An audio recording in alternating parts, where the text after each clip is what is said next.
Good morning, good afternoon, everybody. Thanks so much for joining again. This next episode of In a Nick of Time, we're going to have a lot of fun today to talk to David about open source and supply chain security and why it matters to everybody here.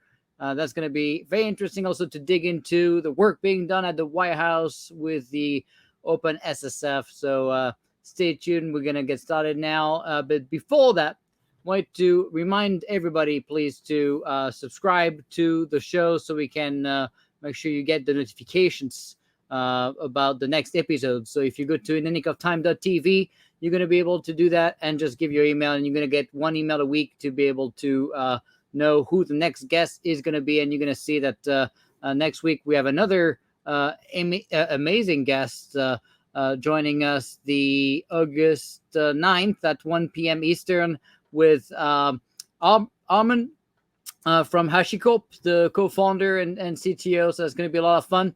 We're going to dig into how they created HashiCorp and all of the products with Vault and Sentinel and so on. It's going to be a very deep dive on the service mesh and zero trust side of things as well. So stay tuned next week at 1 p.m. as well.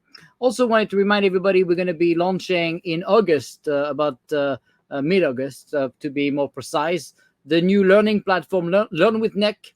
It's a self-learning course, but it's continuous learning with new content every week, with a full course on digital transformation, DevSecOps, Zero Trust, Cyber, with 40 plus segments, plus one new segment every other week, and plus one Q&A live session with me live as well every other week. So that's going to be a lot of fun with a full community of practice. So if you're interested in becoming one of the member of the Learn with Nick platform, make sure you send us a DM on LinkedIn so we can add you to the wait list. We're already 5,000 subscribers. Pretty amazing. It's going to be a very strong community with a lot of Fortune 500 companies paying 200, 300, 400, 500 seats from companies in telcos, banks, healthcare, a lot of DoD-related organization, and also five nations with Five Eye and a little bit of NATO as well. So it's going to be a lot of fun to share and learn together. So stay tuned for the launch of Learn with Nick in about 2 weeks. All right, so now I'm going to bring our guest today, but first I want to give you a quick rundown on what David Wheeler has been working on. And he's obviously an expert on open source software and developing secure software. His work include the Open Source Security Foundation, OpenSSF, Secure Software Development Fundamental courses, and the mind-boggling Fully Countering Trusting Trust through Diverse Double Compiling, DDC. Always a simple title, but very good stuff. I read it, so you have to read it too. He developed also back in 2009, really what was the first DoD policy on open source. He is now the director of open source supply chain security at the Linux Foundation, and because he has nothing else to do except working 20 hours a day, is also teaching a graduate course in developing secure software, obviously, at George Mason University. And because he loves the university so much, he has a PhD in information technology, a master in computer science, one certificate in information security, one certificate in software engineering, a BS in electronics and engineering, all from GMU. He's also a CSSP and part of the IEEE, and he lives like me in Virginia. So we're going to bring David now. Give me a second to bring him on the screen. Here we go. Hey, David, welcome. Hello. Thank you very much. Yeah, we're so excited to have you. You've done so much, and I don't know how you find the time to get all these degrees. I have 0 degrees, so you beat me pretty easily since I only have a high school diploma. Skip So I don't even sleeping. know if that It's really counts for something. skip sleeping. It's So the simplest approach. yeah, I guess you don't sleep much. So first, like I always ask our guests, if you don't mind, give us a little bit of your background and your journey since you started. Okay. Well, you know what? When we start at the beginning, as far as computing goes, I was really interested in electronics when I was in elementary school, And when I was in middle school, I discovered something called a computer. Now, the computer, the first computer I ever used had 4 KB words, PDP-8. So things have gotten a whole lot better and a lot more capable since then. Uh, Just a tiny bit. Just a yeah, I'm pretty sure yes. IoT devices even 10 years ago could do better than this. So. Oh yes, a 10-cent CPU would do better today. So, but you know what? It was a start, and although of course it didn't have the capabilities of even a trivial computer today, I can immediately see this is amazing. You can tell it to do things; it'll go do them. This is extraordinary. And I ended up. I went to school. I did various kinds of consulting tasks. One job I had before I'd even graduated, which I always thought was kind of fun, was actually a lot of fun at the time, was I was the maintainer of the world's first commercial multiplayer role playing game, which was a fun thing. However, the company folded, so my stock options worth nothing. Went back to consulting. And after I graduated, I joined one of the companies that I was actually consulting for at the time, the Institute for Defense Analyses, which I think a lot of your listeners already know who they are. It's a nonprofit, tries to give good advice primarily to the U.S. government. Uh, Stayed there for many years. Even before that, I was working on, at least to some extent, on security, just trying to figure out how to defend systems better. And over time, I got more and more interested, more involved in that. How do we secure the software that we're developing? Uh, I also got more and more interested in open source software because that was clearly something we were using a lot of. And so I kept doing more and more of that, trying to deal with that. And in 2020, I got an interesting offer from the Linux Foundation. So from 2020 on, I've actually been working for the Linux Foundation, and you already read my title. So I'm interested. Gee, what's my title mean? Basically, I'm a subject matter expert. I cannot rewrite all the software in the world. That is not reasonable. But what I can do is go around to various projects, particularly ones with the Linux Foundation, and try to help them improve the security of the software that we all depend on. A good portion of my work nowadays is with the Open Source Security Foundation, whose overall mission is to improve the security of open source software. And I imagine we'll talk more about that as we go along. But that's kind of my journey. I've been working on, how do I just like software in general, love learning. But more recently, in the last couple of decades, I've been focusing much more on open source software or developing secure software or that combination. Well, I can tell you after that introduction, everybody actually expects you to go and fix all open source software on the planet because Excellent. Give me a day. So you need to do that because everybody is pretty impressed by your credentials. So Well, thank you. a lot of work there. So now you can do the same and go fix open source for us. Okay. Excellent. All right. So let's dig into the real meat here. Obviously, we know that attacks are ramping up. What do you see we can do to prevent those attacks? Okay, well, let me actually respond a little bit to that question because I think there's an important thing I'd like to emphasize here, which is we actually can't prevent attackers from trying to attack systems. I know that some people, we can try to dissuade, but I think there's been some interesting strategic studies that basically say we are not going to be living in a world where we can convince attackers to just stop trying. So instead, what we need to do is acknowledge that attackers are attacking, they will continue to attack, and that we need to prevent them from succeeding, either because the software is designed so and its processes are designed so that's very, very hard to attack, or we detect and respond to the attack to those attacks so that they don't have they have relatively little harm. And there's a lot of ways we can do that, but I think that's that first step is admit the attackers aren't going to stop. We need to actually address the situation. All right, so that's the first step. So how do we start, I guess, mitigating or maybe diminishing the outcomes and the The impact on outcomes. the organizations? Excellent. Well, the first step that I would go to, strange as it may seem, is education. And I don't mean get a PhD, although I think I got one. It was fun. It's certainly not for everybody, but there's a huge number of things that you as a software developer can do that don't take a lot of time and really make the attacker's life far, far more difficult. If you don't know where else to go, I would suggest go to the OpenSSF.org site, and on the top of it, you can see a training link that links off to the Secure Software Development Fundamentals courses. Go click there. It's free. Takes about 14 to 18, say 16 hours, which you can, it's an online course. You can just, take an hour or two as you go.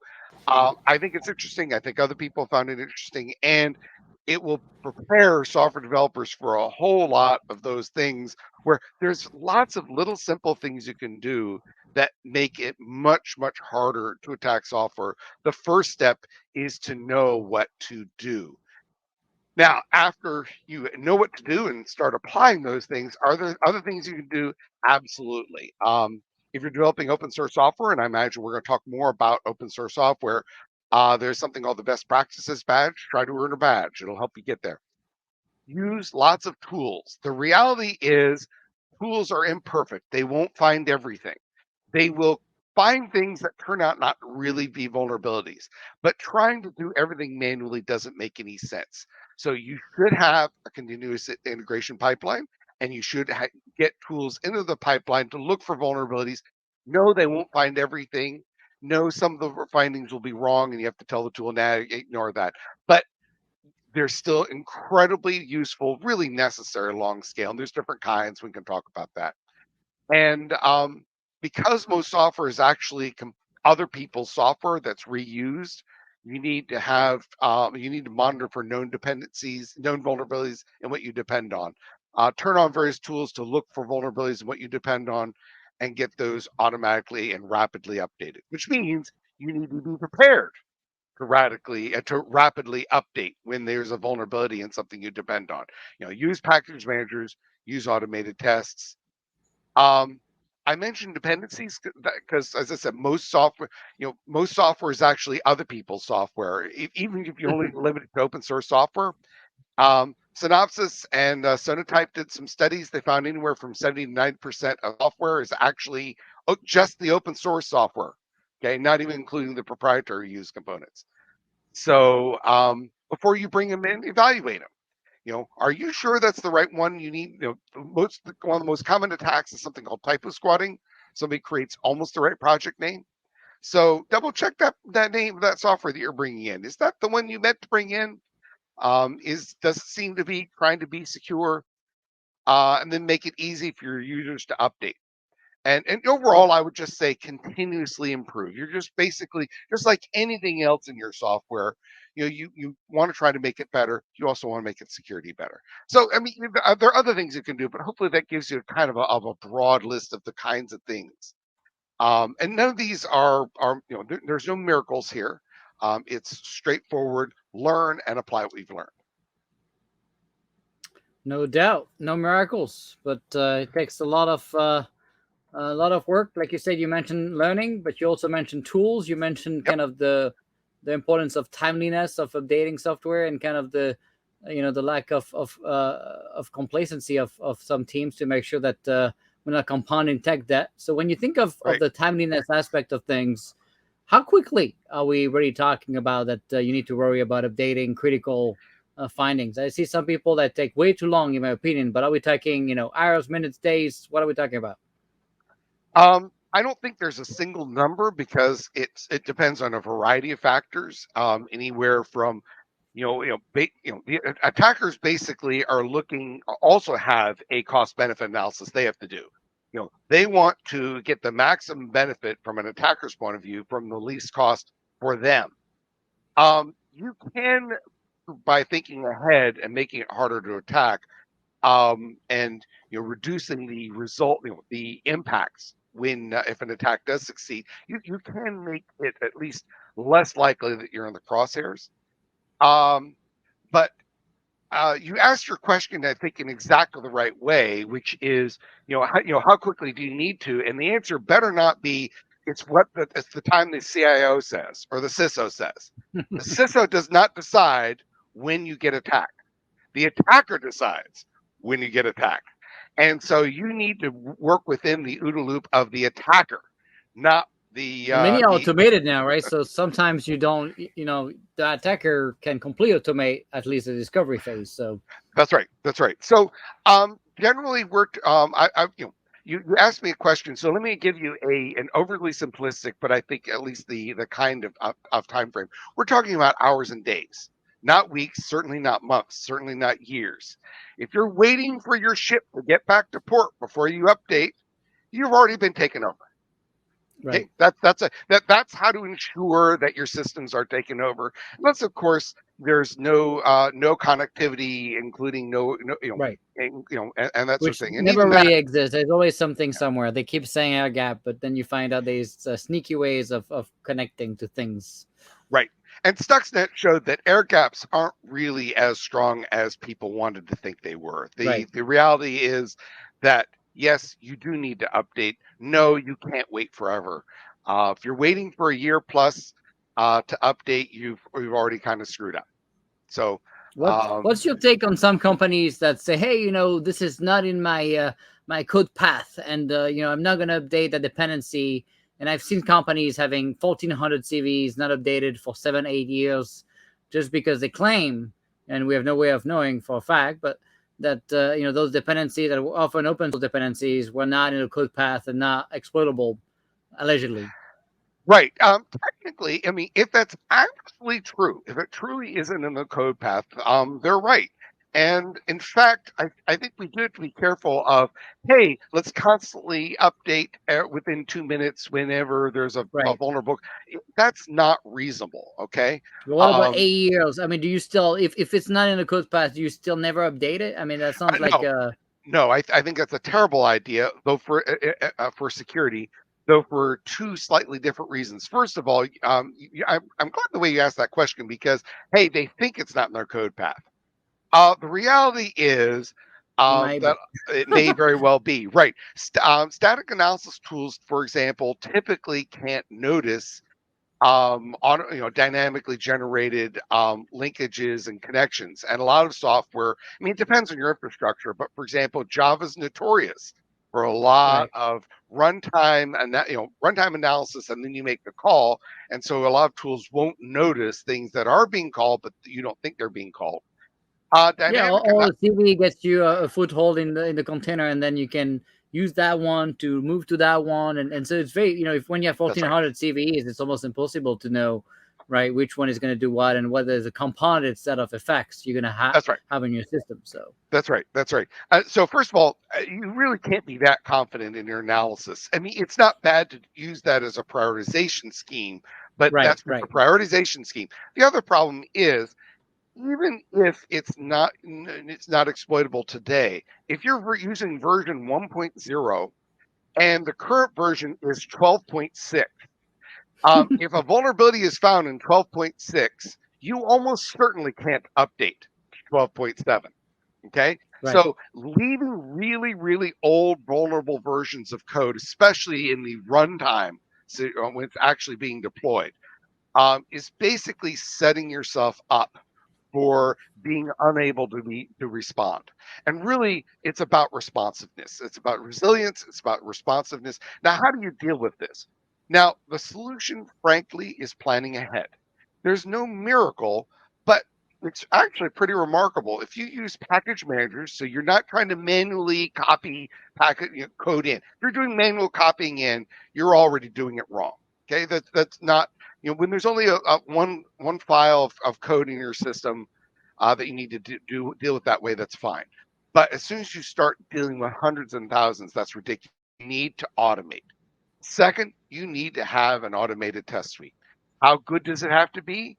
And the answer, I've taken courses on testing, but I think there's a simple answer, much simpler, more direct answer.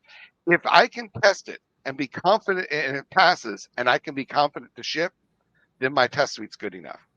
Right. And that needs to be a fully automated test suite. Don't care about the manual test suite. Now, manual test suite, Hmm. manual is just another word for unused.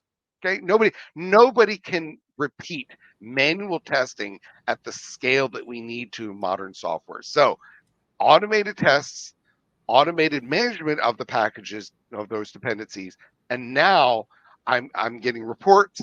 I can update. I can get a result within a half hour that says yes, it passed my 3,000 tests. I can ship. I can go ship. Now suddenly we're because we have prepared ahead of time, because we know there's going to be vulnerabilities found in our dependencies. We don't know where they are, but we know it's going to happen, and we're prepared for it, and we can respond faster than the adversary. Here we go. That's a good first step. So now let's dig a little bit into the supply chain security. Sure. What is different when you think of supply chain security, and why does it even matter? Okay. You'll find some variations in definitions, and I'm not going to try to dance on the head of the pin of some of the variations, but Um, I think a whole lot of us became aware during COVID of supply chain issues with things like suddenly items like toilet paper disappeared off the shelf, and we suddenly, if things that we didn't think about suddenly we became very, very aware of. Software is no different in that grand sense from anything else. Nobody today, well, with some exceptions, but in general, software is not built completely all by itself. In general, software is mostly other people's software. If you opened up a physical component, you'll find that the manufacturer of the device did not make the screws, probably didn't make the transistors, probably didn't make, what did they do? They went out to other specialists who made those components, who and then went out to other specialists. And the same thing has happened with software. Software is fundamentally mostly other people's components, and that is a supply chain. The components that you bring in from other sources are a supply chain in software. Now, unfortunately, that supply chain, the good thing about that supply chain is it makes our software able to build software that's amazingly powerful with relatively few resources. The downside is because it's reused, if there's a vulnerability in it, and then those vulnerabilities may be exploitable in the larger system they're in. Um, Another challenge is that it's not just the unintentional vulnerabilities in the components, it's that the processes that those components use to develop and distribute can in fact be attacked. So all those things, the attack of those supply chains, so that attackers may, for example, try to subvert the software that you intend to use between when they released it and you received it, or maybe during its build process, and so on. So supply chain security is basically all that chain backwards through all your dependencies transitively, all the way back. And you'll see some variations on what's in and what's out from various definitions. But I'm going to take a broader definition, primarily because I don't care so much about the definition. What I want to do is prevent the problems, or at least Here we make go. them much less likely to have an impact. And so why does it matter for teams to start thinking about this now? It became obviously something we think about after the president executive order on SBOM, but why should have people already paid attention to all of this stuff? Two answers. One I've already alluded at several times earlier, which is increasingly software is mostly other people's components. So increasingly, most of your vulnerabilities aren't in the software you wrote, but in the components that you brought in. Um, but there's actually an interesting transition that we're starting to see. If you look at supply chain attacks, they have radically increased. Sonatype did a study where they found that I think it was last year they increased by 650% or something like that. So they've dramatically increased. Now, why is that? That's an interesting question. The proof's not in yet. The European Union did a study where they also found that wow, the number of supply chain attacks have really dramatically increased over the last couple of years. And after analyzing the evidence that they had, they came up with a hypothesis that I think is the right one. And that is, we are finally starting to see cases where the software being developed is more secure than it used to be. That's not to say that's perfect. Okay, that's not what I'm saying. Nobody's saying that. But the good news is while there's a lot to do in terms of education, there's a lot to do in terms of tool use. There are increasingly developers who are learning. There are increasingly developers using things like tools to find vulnerabilities in the custom code that they write. And so as a result, attackers are always looking for what's the cost benefit for them. What's the easiest way for them to get their bad things happening? And increasingly, what they're finding is that instead of attacking directly the development or the operations of a system, it's often easier to attack upstream at the software that's going to eventually be brought into those components. And so there's a good news, bad news story. The good news is we are starting to get improvements. The bad news is that the attackers are starting to work backwards. They are also shifting left. But that's okay. We can do that too. Yeah. So, everybody talk about shift left all the time, and I was, a big proponent of it in DoD. But you're saying so effectively we're still always behind the attackers, right? We always try to be better, but they're always a step ahead, pretty much, huh? I'm not sure if it's a step ahead. In fact, I would say that the attackers we are pressuring the attackers to do something that historically they wouldn't have done because, I'd rather just, if I'm an attacker, I want to attack the production system that I really cared about. Oh, wait, the defenders are starting to make that harder. Not in all cases. There's a vast amount of software that's really painfully bad in terms of security. But some of the systems that the attackers really want to subvert are starting to get better. Hooray for that. We need more of that. But the shifting left of the defenders is good. Okay. And that has forced the attackers to shift left also because they have to basically shift left of the defenders. But that's okay. We as defenders can keep shifting left ourselves until they run out and until basically the attackers start running out of left, as it were. Because there are bottom turtles in all this. This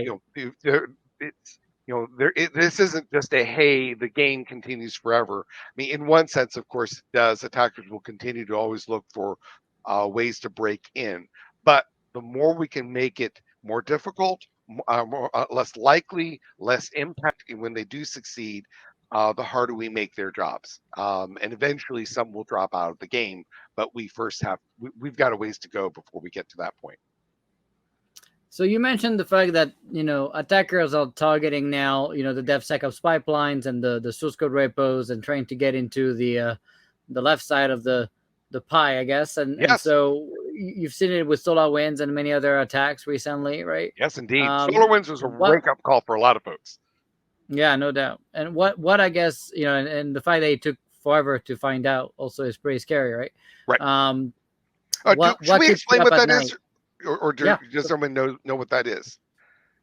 Yeah, you give us some context, I guess. Yeah. So I hate to interrupt your question, but you raised something that I'm not sure everybody in this audience will know. SolarWinds is a product widely used called Orion. Used to monitor lots and lots of organizations, and unfortunately, an attacker managed to subvert what's called the build process of Orion. For those of you who aren't familiar with software developers typically write their software often as text, but that's not what you actually run as a customer. There has to be a process to turn what the developers type into something that can actually be installed and used, and that process is called a build process. When the attackers subverted the build process, this meant that the developers were seeing one thing and reviewing it and so on, but that wasn't what was getting shipped to the end users. And for a lot of folks, this was a big wake-up call because this was not something that a lot of folks were looking for or concerned about. There are countermeasures, but the first step is acknowledging that, wait a minute, the attackers aren't just attacking the operational systems. They are attacking the processes used to develop it. They're attacking the processes used to develop components brought in. And again, the attackers are shifting left, and so we've got to also shift our defense. We need to have our defenses shifting further left too. Yeah, and so it's important for people to realize they did not tamper with the source code; they tampered with the build server. That's right. Ended up injecting malicious code into the the software and then being shipped to the customer. And by hacking one company, they ended up hacking 100,000. Right. And so that's obviously, back to your point on the best outcome for the hackers and the least amount of work. That's a better way to think about it.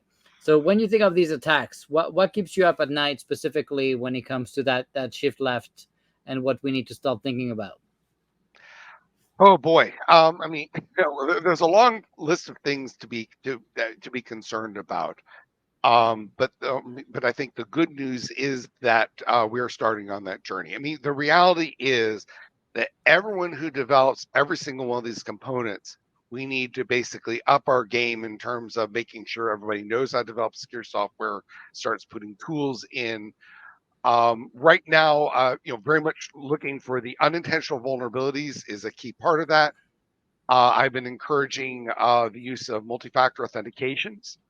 Um, where so that basically because one of the things that hackers want to do is take over a developer's account and then insert a subversion that way. So that counters a lot of those kinds of attacks. The good news is that each one of these things are not rocket science. They're using technologies already available. And so in I think right now we've been focusing primarily on removing unintentional vulnerabilities from operations, move backwards a little bit. Let's get more tools in them, more education. Let's counter the subversion of developer accounts. In the longer term, I do worry about malicious developers as well and malicious builds. But the good news is that in both cases, there are solutions for this. For the subverted builds, there are techniques like reproducible builds that can actually detect that kind of problem. And for malicious developers, the best technique anybody knows is having multiple reviewers, having other people looking at the software. Hey, you just inserted some code that tries to execute some encrypted data. That's probably a bad idea. What's going on here? Um, and and so really, it's the good news is that there are known techniques to deal with these things. The trick is putting these known techniques, well, first of all, making them known to the people who need to know them and then getting them into practice. Yeah, no doubt. And all the principle of GitOps and DevSecOps, when you start thinking multiple set of eyes on approval, and then no drift between the production environment and the development side, and making sure there's a full ability to map what's running in runtime with what's in the code, and that there's no drift, is all kind of great mitigation capabilities to mitigate at least some of these attacks, right? Mm-hmm, mm-hmm. So Kristen was mentioning that a lot of people probably know more about Log4j, the recent vulnerability. Maybe you can give Right. us also a quick rundown of Log4j and what it is. Okay. Now, when we separating things a little bit, Log4j is not a vulnerability. It's just a widely used component. Yeah, The vulnerability that a lot of people are talking about is something called Log4Shell, which is a Log4Shell. particular Yeah, kind or set of vulnerabilities in Log4j, which is a very, very widely used component. In this particular case, really, there's something like 10 maintainers. I mean, it's not a, it's a component that is widely used. It has a number of folks who support it, maintain it. But in this particular case, really, and it's a log component on Java, right? that's right. It basically performs logging for Java-based systems. So, modern systems very complicated. How do you debug it? And the answer fundamentally is, as you run software, increasingly people log. Here's what happened. Here's what happened. So that when there's a problem, you can go back and figure out what happened. There's nothing wrong with using a logging component. Many, many, many systems do. The problem is that Log4j had a vulnerability in it. If you uh, logged something in a certain format, all of a sudden it would download and install and run software from the internet at from a location of the attacker's decision, which is a terrible, terrible, terrible idea. And it's Now, Log4j is a library, right? So yes, thousands of applications were using it. It wasn't just one company. that's right. And really one of the big challenges, I imagine we'll want to talk about SBOMs in a moment, is that most users of Log4j weren't necessarily even aware that they were using Log4j. Right. Because modern software, it's not just, hey, I want to bring in one component. I may bring in 10 components, but each of those components brings in 10 more components, which brings in 10 more components. I mean, it's not at all unusual to start with a so-called empty application and discover you have 700 or 1,000 dependencies directly or indirectly brought in. Simply because of this transitive nature of I bring in something, it brings in something, it brings in something, and this is the same true. This is the same as true, by the way, for physical software physical supply chains as well. I mean, you bring in a component that brings in another component from somewhere, which brings a component from somewhere. Um, but because all of that ends up within the software that you're actually running, it's quite possible for you to depend on a component but be unaware that you're using that component, and for a recipient of the software may have no idea whether or not it's. And by the way, the same problem happened with Heartbleed, which is a vulnerability in OpenSSL. There were a lot of systems that used OpenSSL, but not only did the people deploying those systems not know, often the folks delivering the systems didn't know either. It was transitively included through multiple levels. The solution to that really is there's been an increased interest in something called SBOMs, software bill of materials, so that when there's a major critical vulnerability, that organizations can not just ask the question, gee, this is a really big bad vulnerability. Where in our organization do we use it? They'd like to be able to answer that question without people having to try to work nights and weekends over holidays trying to write specialized code, which is in fact what happened with the Log4Shell vulnerability. People ended up trying to write all sorts of weird specialized code to look for something, and that doesn't really make sense long term. It'd be much better to say, oh, I will push this button and I get the answer. Yeah, no doubt. So there was an interesting event, right, at the White House with the Open Source Summit. Tell us a little bit of what happened and why this matters. Sure. Well, in fact, talking about the Log4Shell, Log4j, Log4Shell vulnerability and Log4j is actually a good segue to this. Um, the I mean, the U.S. government, like all governments, uses a lot of open source software, and the U.S. Government's quite well aware of that. You mentioned earlier the U.S. Department of Defense has had a policy on open source software for many years because the DoD, like everybody else, uses lots of open source software. However, Log4j made a lot of people worry. All of a sudden, U.S. government was trying to find all the uses of Log4j, figure out which cases were vulnerable, which cases were exploitable in their context, and this is incredibly difficult to do. And so it's so they brought in the open source, basically wanted to have a meeting with various folks, and so they called a meeting and asked various organizations, including the Linux Foundation, including many others, and they said, hey, um, we are using a lot of this open source software and this bad thing happened. We're not trying to stop using all open source software. That's not a reasonable goal, but we can clearly, it will be good to find a way to do things better somehow. And I think that's actually the right thing to do. Whenever there's a big problem, bring folks together who understand it and ask, hey, what can be done to do better next time? That's a reasonable thing to do. Most of the organizations in the room, by the way, I was actually one of the attendees. And I say room only in a virtual sense. It was actually a electronic call because COVID. You didn't even get Uh, to go to the White House. That's sad. did not get to go to the White House. They originally were trying to do as a physical meeting, and that just that just didn't work out. But that's okay. Still had a meeting anyway. And most of them basically said, we agree. This is an important issue. We actually formed this organization called the Open Source Security Foundation last year, actually year before, and then made some changes. And so they pointed to the OpenSSF and saying, hey, we are already very concerned about improving the security of open source software. Here's where most of the work is going on.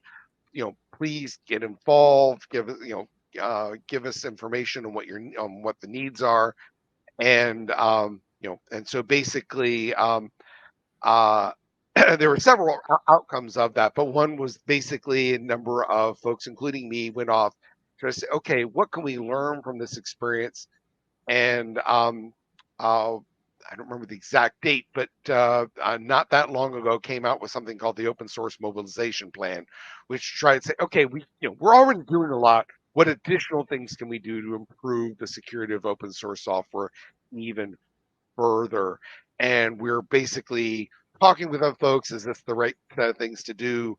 And for the things which people do seem to agree it's the right thing to do, trying to stand up for his groups and organizations to go work on those things, because we want, the bad things are bad things, but there's always the opportunity to learn and do better to prevent the worst the next time. And that's very much the goal here. And the good news is that things like the mobilization plan and so on, they're not really, although they help the U.S. government, I'm sure, they're not specific to the U.S. or U.S. government at all.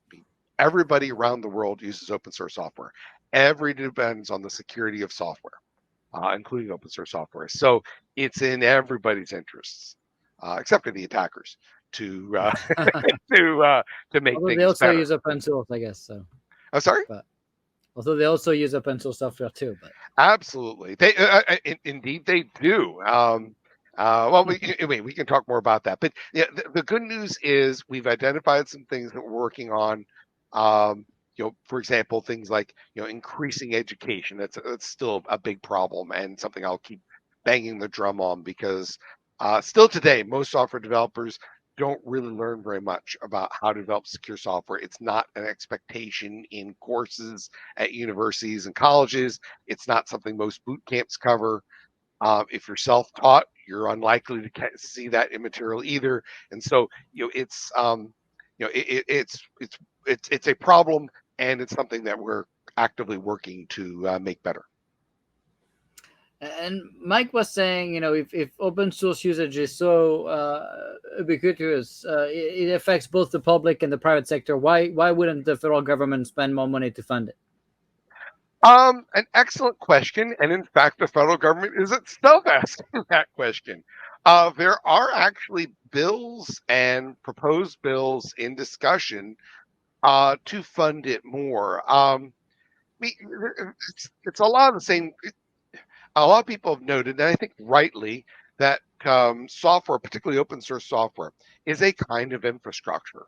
It's and it has the tragedy of the commons problem, where I want somebody else to spend the effort, not me, uh, and that's perfectly understandable. So I think the honest answer to that question is that software, unlike roads, is a lot more invisible. I have a double E degree, and one of the cool things about electronics is that you can bring up and show people little circuit boards and chips and physical things. You can hand it around a room. Software is notoriously invisible. A lot of folks don't really think about it, and so it's been much harder to, even though it has a serious effect when things go wrong, it's often been hard to point out. Also, I think in the past, there's just been less awareness within governments about software. I think that has changed significantly.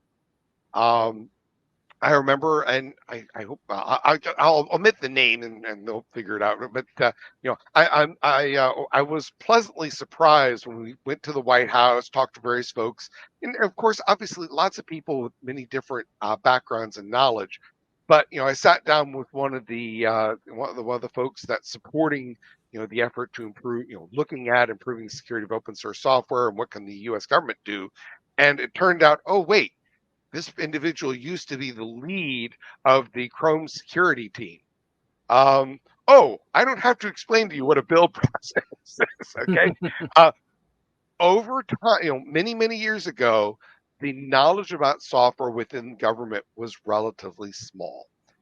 I won't claim that it's universal or anything like that, but I think it's gotten better. So I think that yes, it hasn't gotten the attention it probably deserved, but the good news is I think it is starting to get that attention. Now, attention is not always the same as funding. I'm well aware of that.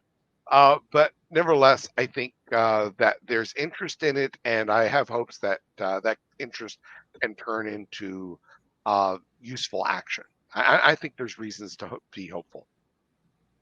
Well, look, they even put a French guy as the first chief software officer in the DoD, so I guess there's something going on somewhere. I don't know.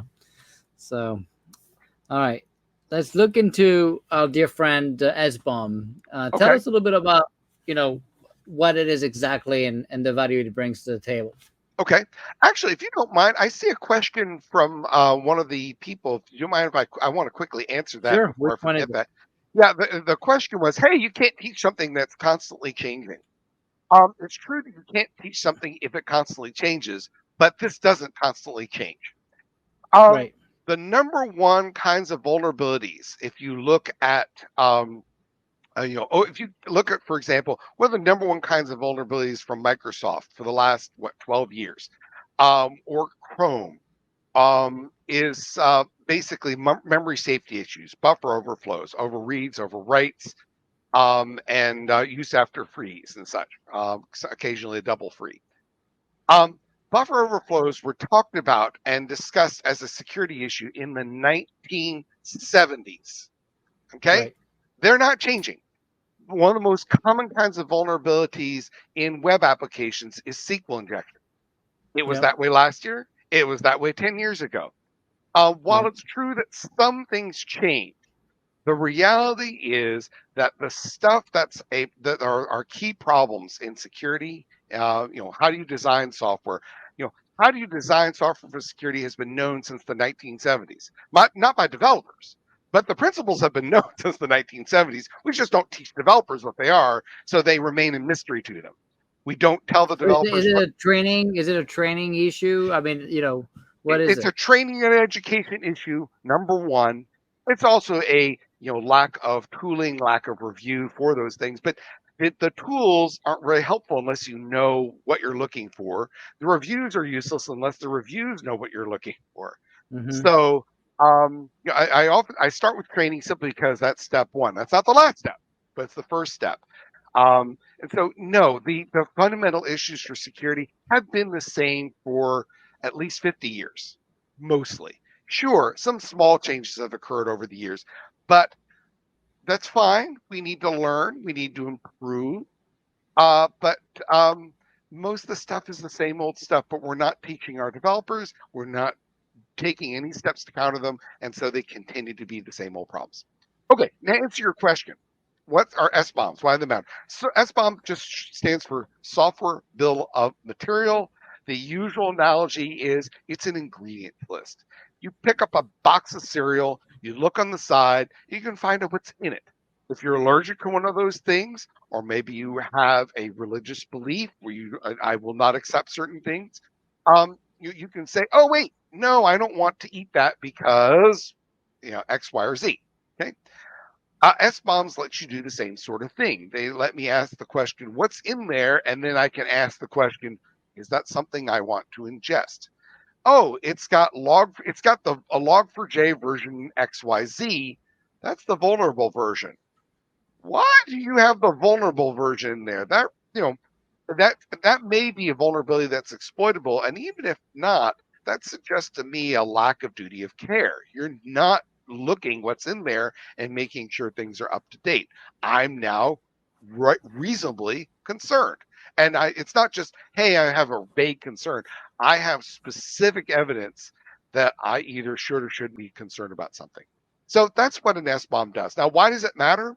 Because software is mostly other people's software, that means that a lot of the vulnerabilities are in other people's software. And so finding out what's in there can give you a lot of insight. It Mm. can tell you about both the known vulnerabilities and also there's a lot of really obsolete software in there. That suggests that when a vulnerability is found, they won't be able to respond in a reasonable time. Upgrading from 12.6 to 12.7, they can probably do quickly. I don't know anything about their development processes, but there's no miracle that will let them update from 1 to 12.7. So, so basically, while it doesn't tell you everything, when you're trying to make risk management decisions, and really that's what most of these decisions come down to. I want to make risk management decisions where I can't avoid all risks, but I can determine this is much riskier, this is much less risky.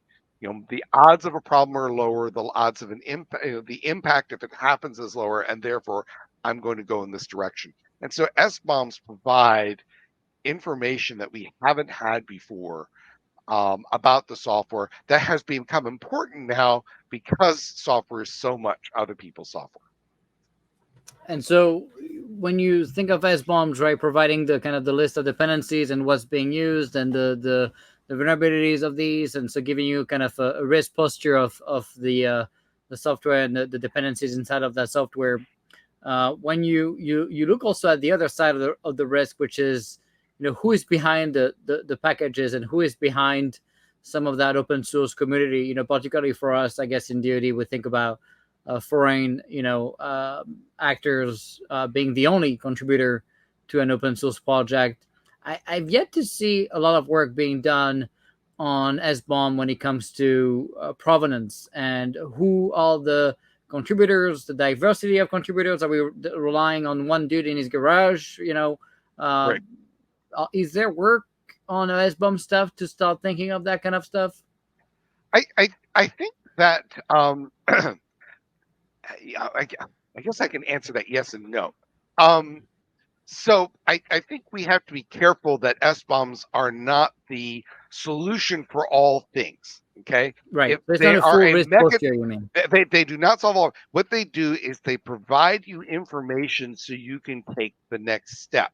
Okay, you mentioned But how do you know if the vulnerability. bill of material? I mean, if you don't know who made the material you're listing, how is that a good enough representation of the materials if you don't know who made it? Actually, in a vast number of cases, you don't care. Because if I know that I've got log4j version X and it's hideously old, actually you can find out But a what about lot about smaller projects, right? I mean, I'm right, talking not the big ones. but let me finish this Yeah, thought though. In a vast number of cases, it's not so much that you care about exactly who.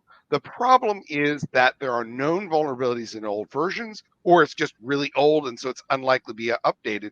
And you don't need to delve deeply into provenance to answer that question.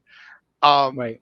and right now, today, that's perceived as the much bigger issue is simply the, you know, it doesn't matter that there's an up-to-date version that doesn't have vulnerabilities. You're not using that version.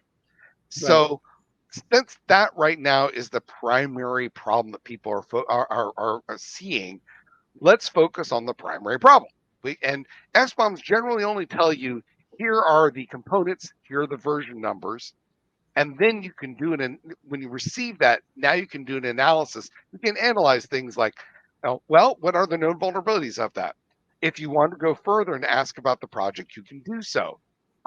Frankly, my first step wouldn't be so much the exactly who. Is this a one person project, or there are lots of contributors? It's a lively project. There are multiple people doing reviews.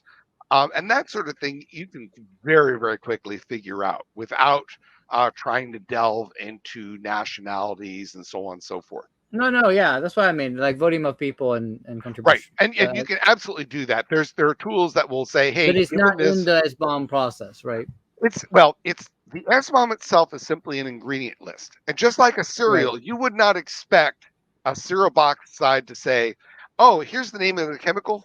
Let me show you the diagram of the chemical. And let me No, show but they tell you what the factor is. well, they may or may not tell you where the factory is, but they're going No, to they give you do. the name of They do. well, not necessarily in cereal boxes. I can tell you it's mandated by law in the United States to show where the product was made and packaged, right? Right. But my point here for software, the point though is that we want to identify the component. And now you can go back and answer those other questions, because those other questions are much easier to answer once you know what the component Sure. is. And that's really basically, it lets you link I have a product, there is information out there in the world. How do I figure out how to connect those two? And so Right. basically the SBOM provides the link, but you then have to take that SBOM data and do the analysis. And there's a lot of folks who are looking at, who are not looking at, have tools to do that analysis. But there's a chicken and egg problem. It's hard to encourage the use of those tools without data to use them. And it's hard to encourage people to provide this data without tools to analyze them. And so the U.S. government and some others are very much trying to kickstart that problem, so that there'll be SBOMs so that they can be analyzed, to encourage more people to generate SBOMs, to encourage improvements in tools all the way around. Interesting. All right, so we talked about SBOM. Tell us a little bit about the work being done by the Linux Foundation on SPDX. Okay, so SPDX is a standard format for exchanging SBOM data. And it's been at work for quite some time. And earlier we finally got it is an official ISO standard. So for a lot more governments, that's a really big deal. They want to make sure there's an internet, it is an official international standard. SPDX does a number of interesting things. So let me just kind of point out. Um, Historically, there's many reasons to ask what ingredients are in the software. Two of the main reasons to ask these questions are for legal questions and for security questions. Historically, a lot of folks really wanted to know what the components were for legal questions. They wanted to know whether or not, I'm about to do a merger acquisition. What are the components in here? Is there a legal issue that we should be concerned about? Um, and so, therefore, there are tools. Basically, you need tools to analyze and report this. But how do you report that? You need a standard way to report this information, this SBOM information. And SPDX it basically lets you specify, here are the components, and transitively. So here's component X includes component Y, and information about those components, including things like licensing information. A lot of folks know about SPDX not for the broader SPDX format to tell you about the SBOM, but just for what's called the license expression, because it has a very simple way to express the license of a particular component. And for a lot of folks, even just that portion of SPDX is really, really helpful. And so SPDX, it's been in work for a while. There's a version now that's got an official ISO standardization, and they're currently at that's 2.2 is out, and they're currently working on various extensions, improvements to reduce a version 3, which is currently ongoing, and love people to to know more. Yes, many organizations are using Sql Injection, which is a competing format. Sql Injection is actually mentioned in the mobilization plan. And so this is a challenge here. Unfortunately, we are having a standards war, which is never any fun, and that's kind of unfortunate. Do you So think there is a need to support both effectively and just be agnostic? I certainly that's the way the U.S. government has gone, and I think for a lot of folks that's going to be where we're going to move, at least in the short term. Um, so I think that's it's unfortunate that we've decided to have a format war, but since there is a format war, I'm much more interested in getting the SBOM data. Now and then getting, and then trying to go from there. And I think we're probably for at least some time going to be seeing use of both of those formats. There's actually a third format, SWID, some folks are using. It really wasn't intended for the kind of SBOM, particularly for open source components, which is the majority of components. So I think it's really down to those two. But some folks don't agree, and that's fine. Now, there's Oh, very another good. question that folks that was asked before that one, and I've lost it now. Yeah. Do you? I flagged a few. You know, we'll wait a little bit. Okay. I want to make sure we don't completely go off track. There's so many, but and you don't even see all of them. So Okay. there's Twitter also. So here we go. So let's see what else we got after this. Oh, here we go. So when you think of SBOM and the adoption of SBOM, what are the challenges for open source projects to start doing their own SBOM so then people can consume that so based on their dependencies, right? I think the quick answer is we need better tooling. We need very good open source tools for generating SBOMs. I do remember what one of the questions was earlier. It was about the challenges of figuring out materials after the fact when you receive, say, an end package. I think that there is a use case for such tools, but those are when all else fails and you're in a bad situation, here's the best you can make of a bad situation. If you're in the bad situation, I mean, you do what you can. But that is not the long term, I think, that we need to do. The basic answer to the how do we generate SBOMs is during build processes, because that's when the most information is available. Very Right. much, if I can continue the analogy, if I receive some cereal and I want to know what the components are, I could use various kinds of chemical analysis to try to figure out what's in it. That turns out to be really hard. Okay, I don't know Yeah. especially those who are familiar with organic chemistry will realize that's incredibly difficult. But wait a minute, if you're the maker of the cereal, you know that grains are going in, sugar's going in, this color is going in. It's much easier when you're building, when you're generating, when you're in the factory to figure out what components are going in. And so, really, that's where it needs to happen. So, one challenge is we need to improve the tooling to make this super easy to do during generation. Another problem is, frankly, um, we're asking developers to do something that helps the end users, not the developers themselves. Usually, it's much easier to convince a developer to do something if it helps that developer. But in fact, this is something that is desired downstream.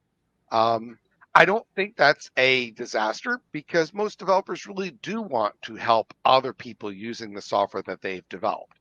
But we've got to make it easy.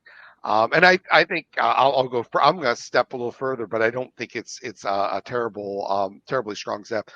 Basically, we need tools that can be easily used in generation, and we need good open source. In particular, we need good open source tools, because if we expect people to spend lots and lots of money to buy products to generate these SBOMs within open source software projects, I don't think that that's a likely winning game. Now, I do think there is a role for proprietary software for doing heuristic analysis after the fact. Here's a blob, go figure it out. Um, that's really hard to do. So I could see a field for, but I think that we need to use those only in the worst possible case, because it's so hard to do. The results are often extremely limited. They're often wrong in certain ways. They have huge emissions. And it's not because software developers are terrible. It's just because you're asking someone to do an incredibly difficult problem, and a lot of heuristics are necessary to even try.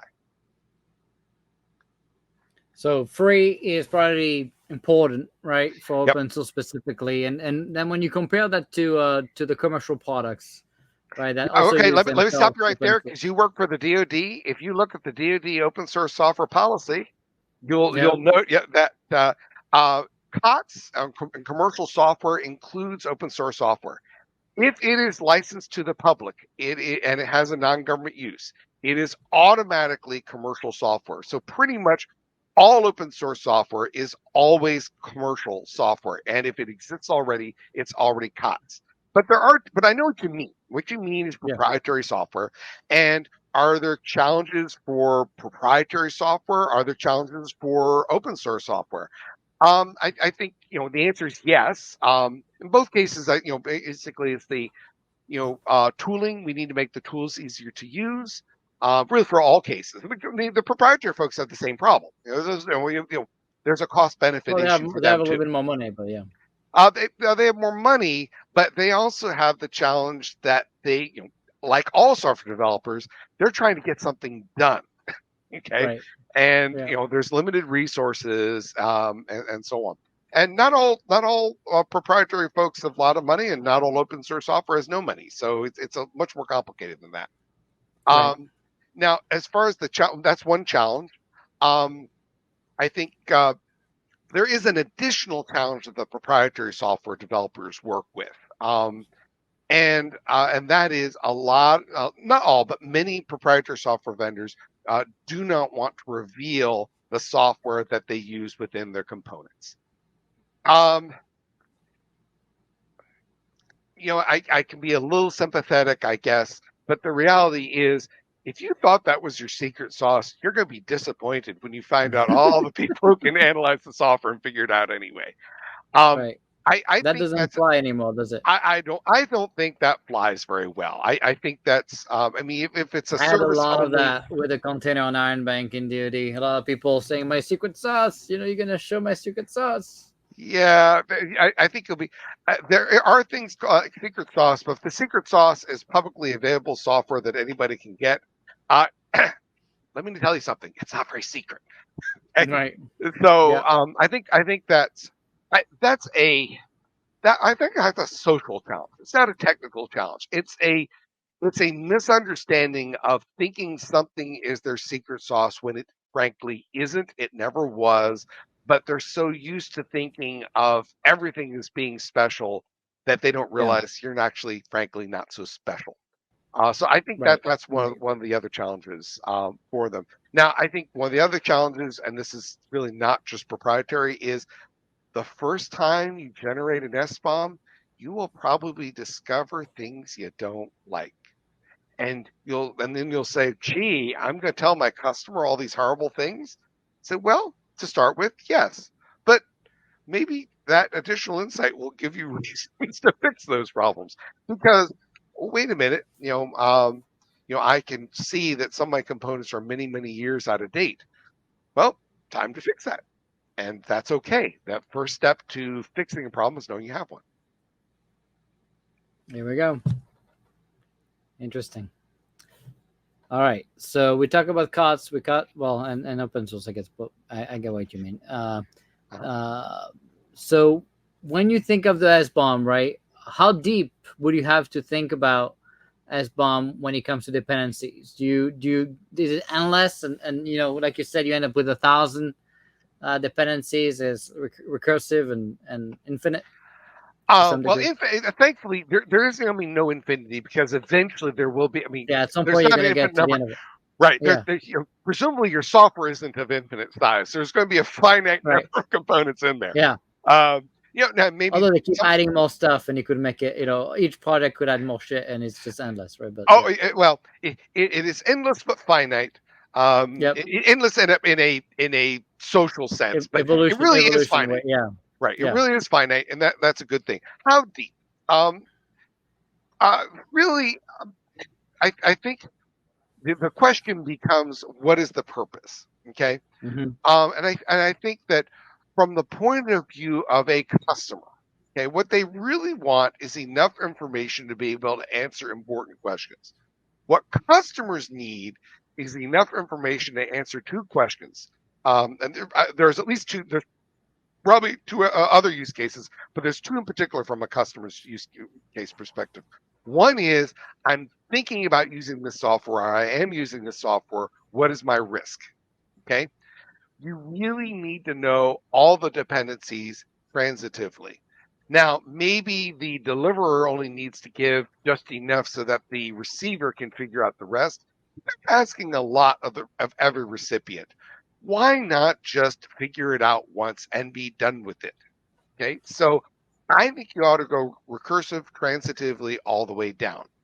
If you really don't want to, and no, you don't have to embed that data within the executable. Okay, posting it on a website somewhere is fine. Okay, but making it available all the way down transitively is best from the point of view of the consumer. The second use case is, oh my gosh, there's a really bad vulnerability in a component. Where is it? And again, if I receive transitive information all the way down as a customer, I can rapidly analyze that data. Could I refigure it out without that transitive data? Yes, as long as you give me enough where all the bottoms are publicly known. But it's much better and more accurate if you provide the transitive data all the way down. Because if you don't provide the transitive data all the way down, you can often estimate them, but those estimates are sometimes wrong. And so it's much, much better if the SBOM is complete.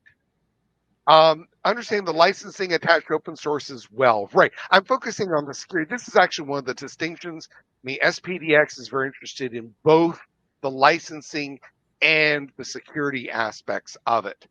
I'm not really excited. I know that some people have argued that, hey, we ought to have a format that talks about security, and then we'll have a different list of a different SBOM listing the components for licensing. I don't understand that argument. It's the same components. If you have No, I agree. something listed two different ways, the one thing I'm sure of is they'll be inconsistent, and I won't be able to figure out which one's right. So Yep. I do agree the licensing is important. SPDX in particular has been very, very interested in this. And there's multiple reasons to want to know about the licensing. If you are doing M&A, obviously you care about that of software you're acquiring. But when you're reusing, you want to make sure you comply with the license conditions. A lot of software today incorporates lots of open source software, and that's okay. But then you need to make sure that you comply with all the licenses that you're required to comply with. Thankfully, most people end up using a relatively short list of licenses. So once you identify that short list, you're usually in pretty good shape. But that's you need to get to that point. Yeah, and this is kind of the same argument I used as to why I believe we should have also more insights when it comes to provenance. And by provenance, I mean not just the name of the I'm not talking about the name of the contributors, but more like the volume, the number, and probably now that I think about it, even like where is the software being built, just like the factory of a serial is on the box to track potential contamination of the factory, and need to recall maybe a bunch of boxes because they were contaminated by some disease or whatever. There is back to the point on the SolarWind issue. Right. It might be good sometimes to even be tracking where the build came from. So I mean, Right. Now, obviously it's a maturity thing, but yeah, there's actually an ongoing discussion and some debates about this. There's absolutely work that's going along these lines. I would be remiss if I don't mention a couple projects. One of them is Salsa, which is working to spec out some of these things. How do I about how do I get this software? How is it built? There's other techniques like there's Tough and in Toto, which yeah, try to record this. There's actually a little bit of a philosophical debate about builds. So let me give you both sides. I do have a viewpoint on this. One is we want to identify where we build it and protect the heck out of it. Google very much works in this camp, and there's good reasons for that. They spent an incredible amount of money. I mean, they actually source boards, rebuild their own hardware, for their own data set, control their own data centers. I mean, they spend an incredible amount of money to get really, really strong confidence in the hardware and software used to build other software. right, I respect those kinds of efforts, and certainly I would agree protecting your build environments and is a good thing. However, I think most organizations just can't afford that kind of stuff, and of course, there is a risk that even if you do all that, how are you absolutely sure that everything's okay? Because once they get in, it's often very hard to notice that they did. I mean, Yeah. I think that's a lesson learned from SolarWinds is once somebody gets into a build system, it's really hard to detect, and they can just stay there and do damage for a very, very long time if they want to. So I'm actually a believer in the short term, yes, do harden your build environments. In the long term, I think we need to be removing more and more towards an approach called verified reproducible builds. This is Yeah. where, um, it was built. There's source code. It was built.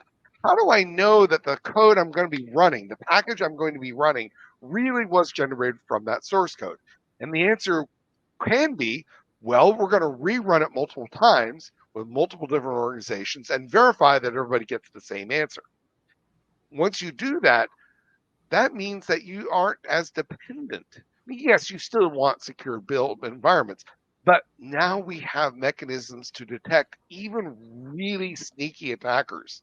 Because if they get in, sure, they'll subvert one, but now they've got to subvert all of them, and you can even check it later, which makes the attacker's job far harder. So in the short term, yes, we absolutely should be improving the protection of our build environments. Good idea.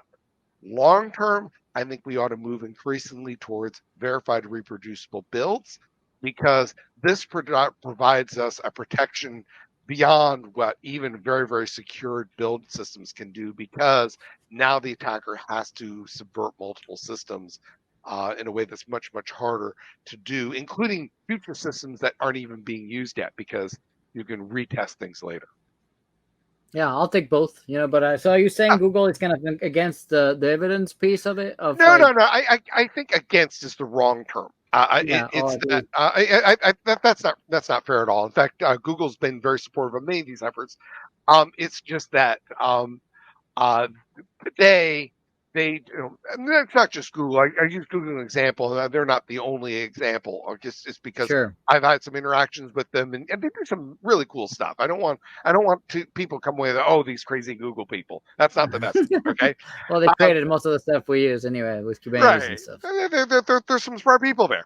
But my point though is that they've been very concerned about build security, and so they've taken really strong steps, and that's Right. awesome. It's But kind of anti-zero trust way of thinking, though, right? When you stop thinking that way. uh, I wouldn't say it's anti, but it's certainly doubling down on I'm gonna have. It's not necessarily wrong. It's a strategy.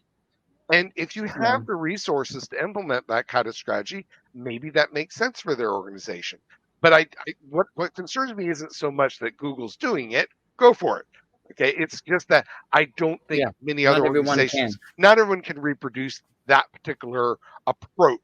And so I think that there's nothing wrong with the improved security of what they're doing. Keep doing that. But I think longer term, yes, well, if you can harden up your build environments, do that.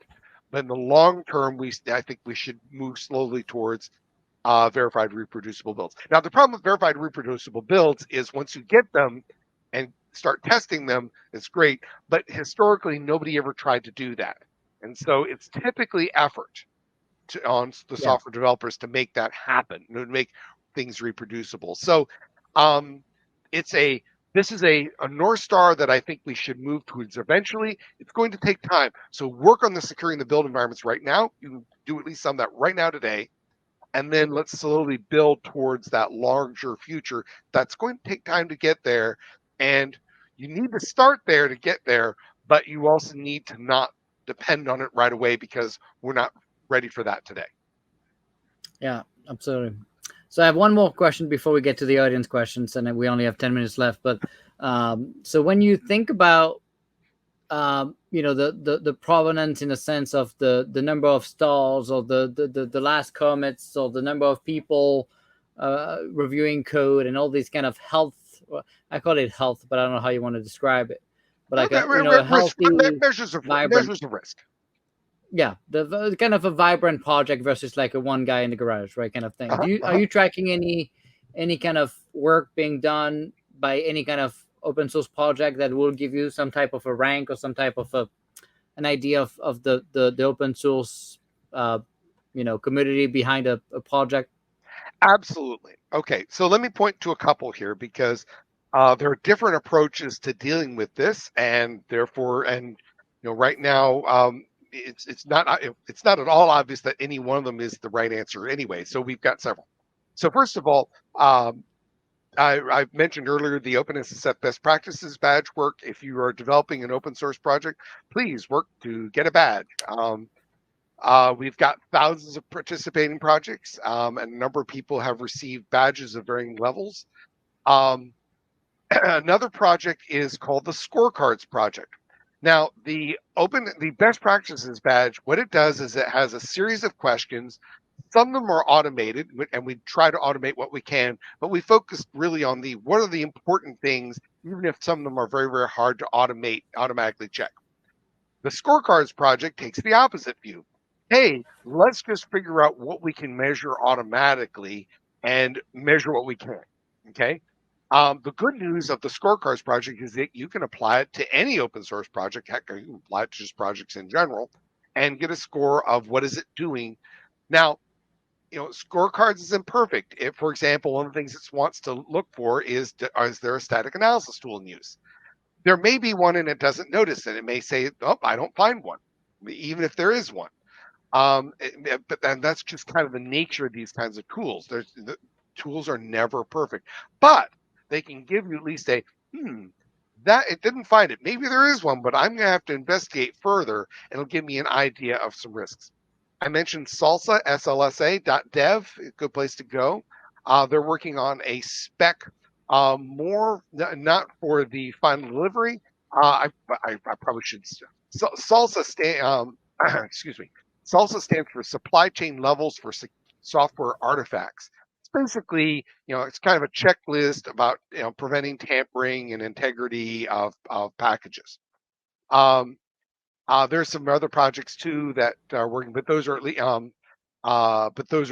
three that come to mind immediately. That's good enough. All right, let's take a few questions before we leave you the time to give the closing words. Okay, and we've taken some questions too, thankfully. Oh yeah. All right, let's start with this one. From your experience, is there any difference from the security perspective between the various open source community edition products and their enterprise edition siblings?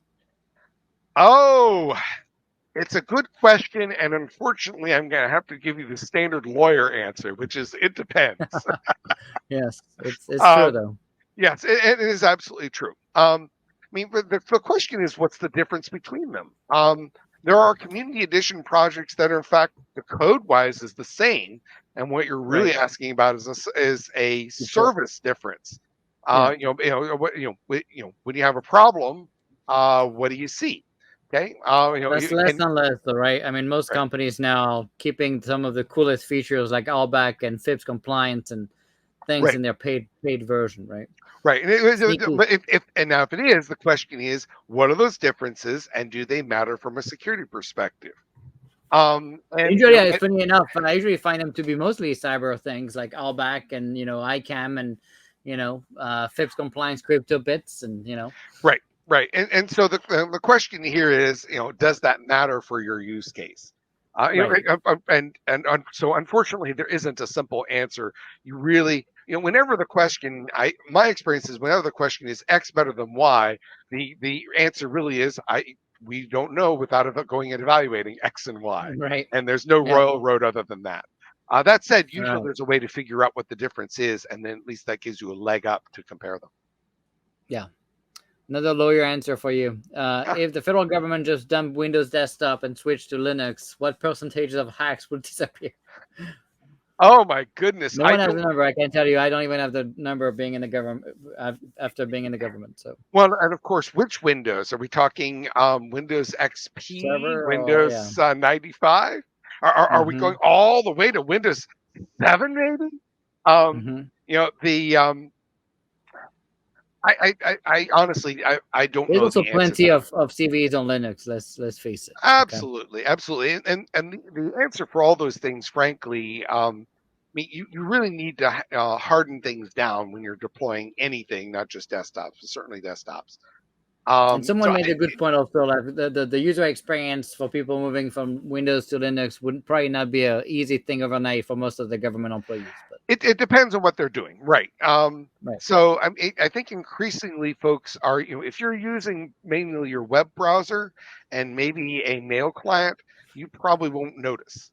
If you're using a It's a lot of specialized office app, work though, right? It's I mean most government work is Word, Excel, right? So well, it depends on where you are. I think that's historically true. I think increasingly people are starting to move to things like Office 365.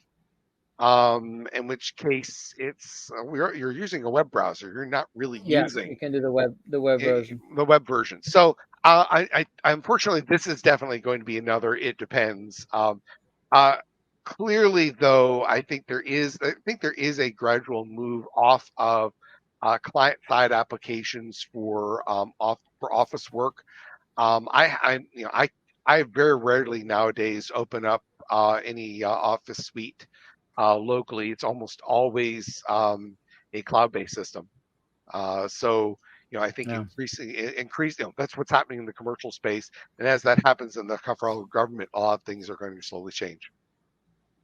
All right. So last question before the parting words, I'll give my quick answer, and then it's after over to you after that. But first, have you considered the security rating or evaluation process for large open source projects to give integrator more confidence in using their code? And in fact, we already answered that question. We actually Right. have That's several the the OpenSSF badge. best practices badge, the scorecards project, Salsa. Is the There's badge OpenSSF? Is that an yeah, OpenSSF that's the thing? OpenSSF badge. I will have to quickly throw a link in. No, it's fine. I'll find it. Keep talking. Okay. So look for the OpenSSF best practices badge. Should Right. get you there. Okay. Historically, that was actually the CII best practices badge. Yeah. And that's still where the URL is today. I'm going to slip in. I'm going to remove the en because then people will get. Although if English is your primary language, you'll end up with the English version. But yeah, and in fact, that actually gives the broader issue, which an excuse to talk about a broader issue, which is software development is global, not just open source, not just Yep. proprietary. It's global, and so folks who want to say, "Hey, I only want to use software that's only written in the U.S. by U.S. cleared personnel," you're going to be very, very disappointed to find out that you can't use anything. So we need to move beyond that. It's a globalized world. We need to manage risks, not try to eliminate all possible risks. The latter is not possible. There we go. All right. Before I give you the parting words, I'm going to remind everybody to subscribe to the show at the internickofTime.tv, but also next Tuesday, 1 p.m., we're going to have Armand Dadgar, who is the co-founder and CTO of HashiCorp, join us to talk about his journey and the companies and what they've been working on some of the Vault projects, SBOM, Policy as Code, and all these good stuff. So it's going to be a lot of fun. And now, David, thank you so much, first of all, for joining us. It was a lot of fun. We really learned a lot today. I think a lot of people were able to have a good understanding now of kind of why to pay attention to SBOM and the risk of supply chain. So I wanted to thank you for that. But now it's over to you for the parting words. Okay, just a few parting words. Before using any software, it doesn't have to be open source software. Take a quick look at it. I found that even just a few minutes of evaluation before you start using something, you can learn a lot. Typically, there's more than one way to do something, so look at your options. Including things like, are they trying to develop it? Is there more than one developer? It doesn't seem to be maintained. Are they trying to develop secure software? And then that brings us back to the other things that I mentioned earlier. There's a lot of ways that you can really help make software far more secure than otherwise. So let me do the quick recap. First of all, if you develop software and you don't know how to haven't taken any courses or anything, please take a course. There's a free course from openssf.org. Go to the training site. If you manage software developers, get them to take a course. Doesn't have to be that one, but again, most software developers don't know how to do it, and so they can't do it. They don't know how. If you're open source software, try to get an OpenSSF best practices badge. Put tools in your pipeline. Look for problems. Get rid of the problems early. Monitor for known vulnerabilities. Turn on Dependabot or whatever. Basically turn on mechanisms to warn you about vulnerabilities that have been discovered in the code you can depend on. And then prepare to rapidly update. Use package managers. Use automated tests. And make it easy for your users to upgrade, use scorecards, use Salsa, and so on. And much more broadly, again, I mentioned earlier at the beginning, I just want to wrap up, we're going to have to continuously improve. Attackers do get better. Although it's rare, new kinds of attacks do get discovered. And so you need to be aware of those new kinds of attacks and say, oh, wait a minute, does that apply to me? And just like anything else you do in your software, you want to continuously improve. Thank you so very much for your time. Thanks so much. Stay safe, everybody. We'll see you next Tuesday, 1 p.m. With Almond. Stay safe. Bye-bye.